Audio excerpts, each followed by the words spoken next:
की बस्तियों में बच्चों को मारने के लिए घुमा करती थी। जहाँ के लोग अपने प्रतिदिन के कामों में राक्षसों के भय को दूर भगाने वाले भक्त बंसल भगवान के नाम, गुण और लीलाओं का श्रवण, कीर्तन और स्मरण नहीं करते, वही ऐसी राक्षसियों का बल चलता है।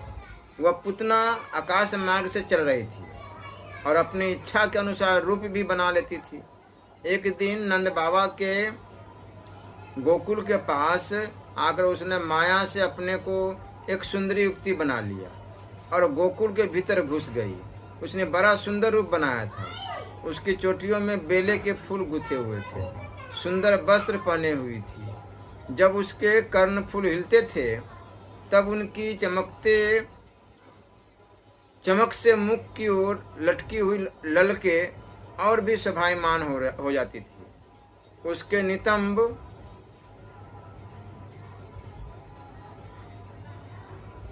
और कुछ कलश ऊंचे ऊंचे थे और कमर पतली थी।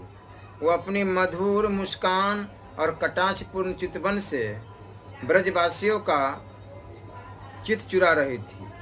उस रूपवती रमणी को हाथ में कमल लेकर आते देख गोपियां ऐसी उत्प्रेक्षा करने लगी मानो स्वयं लक्ष्मी जी अपने पति का दर्शन करने के लिए आ रही है।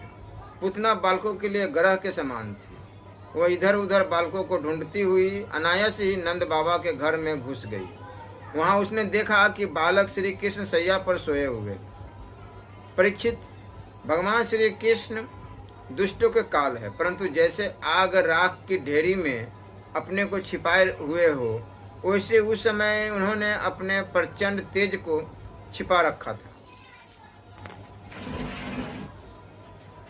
भगवान श्री कृष्ण चर अचर सभी प्राणियों के आत्मा है, इसलिए उन्होंने उसी क्षण जान लिया कि यह बच्चों को मार डालने वाला पुतना ग्रह है और अपने नेत्र बंद कर ली। जैसे कोई पुरुष भ्रमवश सोए हुए सांप को रस्सी समझकर उठा ले, वैसे ही अपने काल रूप भगवान श्री कृष्ण को पुतना ने अपनी गोद में उठा लिया।